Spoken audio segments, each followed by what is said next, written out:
Charminar, Tank Bund, Salarjung museum, Birla Mandir, Golconda Killa ఇలా హైదరాబాద్ అనగానే వెంటనే జ్ఞాపకం వచ్చే ప్రదేశాలు కొన్నుంటాయి.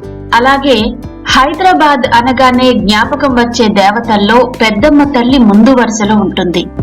పెద్దమ్మ ఈ పదంలోనే ఎంతో దగ్గరితనం కనిపిస్తుంది కదండి. ఇంతకీ ఎవరి పెద్దమ్మ తల్లి? అసలు మనకు పురాణాల్లో ఎక్కడా పెద్దమ్మ అనే పేరుతో ఏ దేవత కనబడదు. కానీ ఇక్కడ దుర్గాదేవే పెద్దమ్మ తల్లి అన్న పేరుతో కొలువు తీరిందని స్థల పురాణం. మరి దుర్గమ్మ పెద్దమ్మ అన్న పేరుతో ఎందుకు ప్రసిద్ధి చెందింది?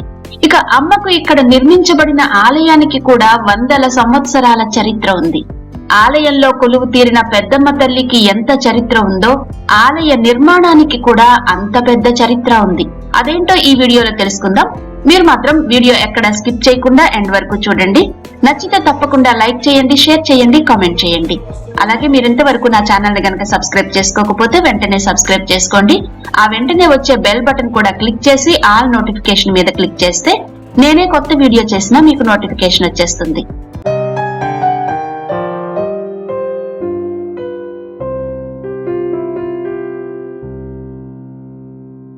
తెలంగాణ రాష్ట్రంలో హైదరాబాద్ నగరంలో జూబ్లీ హిల్స్ ప్రధాన రహదారి సమీపంలో ఉంది పెద్దమ్మ తల్లి దేవాలయం.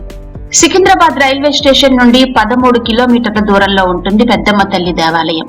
జూబ్లీ హిల్స్ చెక్ పోస్ట్ నుండి హైటెక్ సిటీ రోడ్ కు వెళ్లే మార్గంలో జూబ్లీ హిల్స్ చెక్ పోస్ట్ దాటిన తర్వాత వస్తుంది పెద్దమ్మ తల్లి జంక్షన్. మార్గంలో మనకు రోడ్డు మీదకే ఎడమ చేతి వైపు పెద్దమ్మ తల్లి ఆలయానికి సంబంధించిన ఆర్చ్ కనబడుతుంది. ఇదిగో ఇక్కడ చూడండి, ఆలయానికి మనల్ని సాదరంగా ఆహ్వానిస్తున్న ఆర్చ్. ఈ ఆర్చ్ లో నుంచి కాస్త ముందుకు వెళితే ఇదిగో ఇక్కడ చూడండి, టీవీగా దర్శనమిస్తుందే స్వాగత ద్వారం. ఈ ద్వారం గుండానే ఆలయం లోపలికి వెళతాం. ఈ ద్వారం గుండా ఆలయ ప్రాంగణంలోకి చేరుకోగానే విశాలమైన ప్రాంగణంలో అడుగడుగున ఆధ్యాత్మిక చిహ్నాలు ఒక అలౌకిక ఆనందాన్ని కలిగిస్తాయి. ఆలయ నిర్మాణ చరిత్రకు సంబంధించిన ఆనవాళ్లు కనబడతాయి. ఆ నిర్మాణ చరిత్రను తెలుసుకోవాలన్న ఉత్సుకతను కలిగిస్తాయి. పురాతన కాలం నుంచి ఇక్కడ అమ్మవారి ఆరాధన ఉన్నట్టు, ఆ కాలానికి తగినట్టు ఆలయం లాంటి ఒక చిన్న ఏర్పాటు చేసుకుని ఆ తల్లి ఆరాధన చేసినట్టు స్థల పురాణం చెబుతోంది. ప్రస్తుతం ఉన్న ఆలయానికి కూడా దశాబ్దాల చరిత్ర ఉంది. అసలు ఇక్కడ వెలిసిన ఈ పెద్దమ్మ సాక్షాత్తు దుర్గమ్మే అని చెప్తారు. దుర్గమ్మ అయితే పెద్దమ్మగా ఎలా ప్రసిద్ధి చెందింది? ఈ కథనం విషయానికి వస్తే మహిషాసురుని కథ మనందరకు తెలిసిందే. మహిషాసురుడనే రాక్షసుడు వరగర్వంతో ఏ పురుషుడి చేతిలోనూ చావులేదు అన్న ధైర్యంతో ముల్లోకాల్ని పీడించేవాడు, యజ్ఞయాగాదుల్ని నాశనం చేసేవాడు, ఋషిపత్రుల్ని చెరపట్టేవాడు, ఇంద్రాదుల్ని తరిమి కొట్టేవాడు. మహిషాసురుని వరాల కారణంగా త్రిమూర్తులు కూడా ఏమీ చెయ్యలేని పరిస్థితి. పాహిమాం అంటూ దేవతలందరూ శక్తి స్వరూపిణి అయిన అమ్మవారిని ఆశ్రయించారు. మహిషుడే సామాన్యుడు కాడు, మహాబలవంతుడు. అందులోనూ వరగర్వంతో విర్రవీగుతున్నాడు. ఎంత బలవంతుడైనా ఆ పరాశక్తి ముందు నిలవగలరా? మహాశక్తి ముందు రాక్షస శక్తి చిన్నపోయింది. అంతిమ విజయం అమ్మవారిదే. అయితే ఆ సుదీర్ఘ పోరాటంలో అలసి సొలసిన మహాశక్తికి కాస్తంత విశ్రాంతి అవసరమనిపించింది. దుర్గమమైన అడవుల్లో బండరాళ్ల మధ్య కొద్ది రోజులు సేద తీరింది. అదే ప్రస్తుతం పెద్దమ్మ దేవస్థానమున్న ప్రాంతమని ఓ కథనం. వేల సంవత్సరాల క్రితం ఇప్పుడు మనం జూబ్లీ హిల్స్ అని చెప్పుకుంటున్న ఈ ప్రాంతమంతా ఆదిమ తెగలకు ఆవాసంగా ఉండేది. వేట జీవనంగా బతికే ఆ ఆటవికులు ఆ తల్లిని తమ కులదేవతగా కొలుచుకోవడం మొదలుపెట్టారు. నిజానికి పెద్దమ్మ అన్న మాట ఏ పురాణ కథనాల్లోనూ కనబడదు. కానీ దుర్గమ్మ, ముగ్గురమ్మల మూలపుటమ్మ, చాలా పెద్దమ్మ అన్నది మానవుల భక్తిపూర్వక నమ్మకం. అందుకే ఈ తల్లిని ముగ్గురమ్మల మూలపుటమ్మ పెద్దమ్మగా పిలుచుకోవడం మొదలైంది. అలా పెద్దమ్మ తల్లిగా స్థిరపడిపోయిందా తల్లి. వేల సంవత్సరాల క్రితం నుండే ఇక్కడ ఒక దేవాలయం లాంటి చిన్న ఏర్పాటు, అమ్మవారి ఆరాధన ఉన్నట్టు తెలుస్తోంది. పెద్దమ్మ గుడి ఎన్నో సంవత్సరాలుగా భాగ్యనగరంలో ఈ జూబ్లీ హిల్స్ ప్రాంతంలో ఉన్న 2000 సంవత్సరం నుండి ఈ గుడి బాగా ప్రాచుర్యంలోకి వచ్చినట్టు తెలుస్తోంది. ఈ అమ్మవారు పూర్వకాలంలో పల్లెవాసాల దగ్గర ఉండి గ్రామ దేవతగా గ్రామస్తుల ఆటవిక తెగల పూజలందుకుంటూ ఉండేది. తమకు ఏదైనా మంచి జరిగితే నైవేద్యాలిచ్చి తమను కాచి కాపాడుతున్న కృతజ్ఞతతో సంతోషంతో అమ్మ సమక్షంలో సంబరాలు జరుపుకునేవారు. అదే చెడు జరిగితే తమ వలన ఏదైనా పొరపాటు జరిగితే క్షమించి మన్నించమని కోరుతూ జంతు బలులతో తల్లికి శాంతులు జరిపించేవారు. కాల ప్రవాహంలో ఆ తెగలు అంతరించిపోయాయి. జూబ్లీహిల్స్ అత్యంత ఖరీదైన ప్రాంతంగా మారింది. కానీ అలనాటి అమ్మవారి ఆనవాళ్లు మాత్రం మిగిలాయి. కొన్ని దశాబ్దాల క్రితం దాకా ఇక్కడో చిన్న ఆలయం ఉండేదట. ఎవరైనా వచ్చి దీపం వెలిగిస్తే వెలిగేది, లేదంటే లేదు. ఆ సమయంలో రాత్రిళ్లు అమ్మ అడుగుల సవ్వడులు వినిపించేవని స్థానిక పెద్దలు చెప్తారు. భక్తులకు కలలో కనిపించి తనకో ఆలయాన్ని నిర్మించమని అమ్మ ఆదేశించిందట. భాగ్యనగరం అభివృద్ధి చెందుతున్న క్రమంలో పల్లవాసాలు క్రమంగా అదృశ్యమయ్యాయి. గ్రామదేవతగా ఉన్న అమ్మవారు ఆగమ శాస్త్రం ప్రకారం ప్రతిష్ఠించబడి పూజాభిషేకాలు అందుకోవడం మొదలైంది. ఈ గుడికి ఒక విశిష్టత ఉంది. గుడి ప్రాంగణంలో ఎత్తైన ధ్వజస్తంభం ఉంటుంది. ధ్వజస్తంభం దగ్గర మనసులో ఒక కోరిక కోరుకుని ₹1 బిళ్ళ నిలువుగా నిలబెట్టాలి.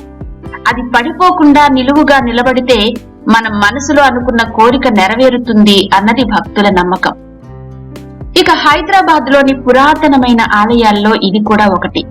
గతంలో అంతగా ఎవరికీ తెలియకుండా ఉండేది ఒక చిన్న మందిరం. ఈ ఆలయానికి 1993 సంవత్సరంలో పునర్నిర్మాణం జరిగింది. మాజీ మంత్రి పి జనార్దన్ రెడ్డి గారి చేత పునర్నిర్మాణం జరుపుకుంది ఆలయం. అమ్మవారి భక్తుడైన పి జనార్దన్ రెడ్డి ఈ తల్లి ప్రేరణతో ఆలయ నిర్మాణానికి పూనుకున్నాడని ఆలయ చరిత్ర చెప్తోంది. 1993లో ప్రారంభమైన ఈ నిర్మాణం ఏడాది కల్లా పూర్తయి హంపి విరూపాక్ష స్వామి చేతుల మీదుగా ఘనంగా ప్రారంభమైంది. ఆ తరువాతి కాలంలో రాజగోపురం, లక్ష్మీదేవి, సరస్వతీదేవుల ఆలయాలు కట్టబడ్డాయి. 5 అంతస్తుల గర్భగుడి, 7 అంతస్తుల రాజగోపురం, కళ్యాణ మండపం, వసతి గృహాలు, శ్రీ గణపతి, లక్ష్మీ, సరస్వతీ దేవాలయాలు, నాగదేవత సన్నిధితో అలరారుతోంది ఆలయం. గర్భాలయంలో పెద్దమ్మ తల్లి విశాలమైన నేత్రాలతో చతుర్భుజాలలో శంఖం, త్రిశూలం, కుంకుమ భరణ, చక్రం, ఖడ్గంతో దర్శనమిస్తుంది. అమ్మవారు నవరత్న ఖచిత ఆభరణాలతో ధగద్ధగాయమానంగా ప్రకాశిస్తూ ఉంటుంది. అమ్మవారి విగ్రహంతో పాటు ఉత్సవమూర్తిని కూడా ఇక్కడే మనం చూడొచ్చు. ఉత్సవమూర్తి ముందు ఉన్న శ్రీచక్రానికి ప్రతినిత్యం కుంకుమార్చనలు జరుగుతాయి. ప్రతిరోజు పెద్దమ్మ తల్లికి నిత్య పూజలు, శుక్రవారం ప్రత్యేక అభిషేకాలు జరుగుతాయి. ప్రతిరోజు నిత్య పూజలు జరిగే ఈ ఆలయంలో ప్రతి ఆదివారం విశేష పూజలు జరుగుతాయి. ఇప్పటికి కూడా తాము కోరికలు కోరుకుని కోళ్లు, మేకలు, గొర్రెలు అమ్మవారికి సమర్పిస్తామని మొక్కుకుని అనుకున్న రోజు కుటుంబాలతో, బంధుమిత్రులతో సహా వచ్చి అమ్మకు వాటిని సమర్పించి ఆలయ ప్రాంగణంలో దానికోసం నిర్దేశించిన ప్రదేశంలో వాటిని బలిచ్చి అక్కడే వంటలు చేసుకుని తింటూ ఉంటారు. ఇదిగో ఇక్కడ చూస్తున్నారు కదా.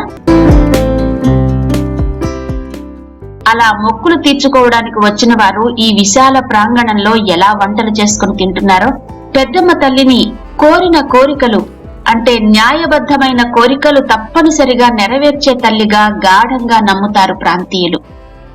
ఈ ఆలయంలో సంవత్సరంలో 5 రకాల ఉత్సవాలు జరుగుతాయి. బ్రహ్మోత్సవాలు, బోనాలు, దేవీ నవరాత్రులు, శాకంబరి ఉత్సవాలు, అమ్మవారి రథోత్సవం. ఆశ్వయుజ మాసం దసరా రోజుల్లో విజయదశమి, నవరాత్రి ఉత్సవాలు అత్యంత వైభవంగా జరుగుతాయి. ఆషాఢ శుద్ధ సప్తమి నుండి నవమి వరకు శాకంబరి ఉత్సవాలు జరుగుతాయి. ఆషాఢ మాసం వచ్చిందంటే చాలు పెద్దమ్మ తల్లి శాకంబరీ దేవిగా భక్తులకు దర్శనమిస్తుంది. ఈ సందర్భంగా దేవాలయమంతా కూరగాయలు, పండ్లు, ఆకుకూరల అలంకరణతో నిండిపోతుంది. అన్ని రకాల కూరగాయలతో దేవాలయాన్ని అత్యంత శోభాయమానంగా కన్నుల పండువగా అలంకరిస్తారు. ఇక తెలంగాణకే ప్రత్యేకమైన బోనాల ఉత్సవాల సమయంలో పెద్దమ్మ తల్లి ఆలయంలో సంబరాలు అంబరాన్నంటుతాయి. మాఘశుద్ధ పంచమి మొదలు సప్తమి వరకు వార్షిక రథోత్సవాలు నిర్వహిస్తారు. ఉత్సవాల సమయంలో అమ్మను దర్శించుకోవడానికి వచ్చే భక్తులతో ఆలయం ఇసకేస్తే రాలని జనంతో కిటకిటలాడుతుంది. ఆ సమయంలో అమ్మ శోభను, అమ్మవారి ఆలయ శోభను చూడడానికి 2 కనులు సరిపోవు. ముఖ్యంగా సినిమా వాళ్లకు ఇదొక సెంటిమెంట్ ఆలయం. సినిమా ప్రారంభోత్సవాల లాంటి కార్యక్రమాలు ఇక్కడ నిర్వహించడం, ప్రారంభోత్సవాలకు ముందు అమ్మవారిని దర్శించి అమ్మ ఆశీస్సులు పొందడం ఒక సెంటిమెంట్. ఇవి హైదరాబాద్ పెద్దమ్మ తల్లి ఆలయ విశేషాలు.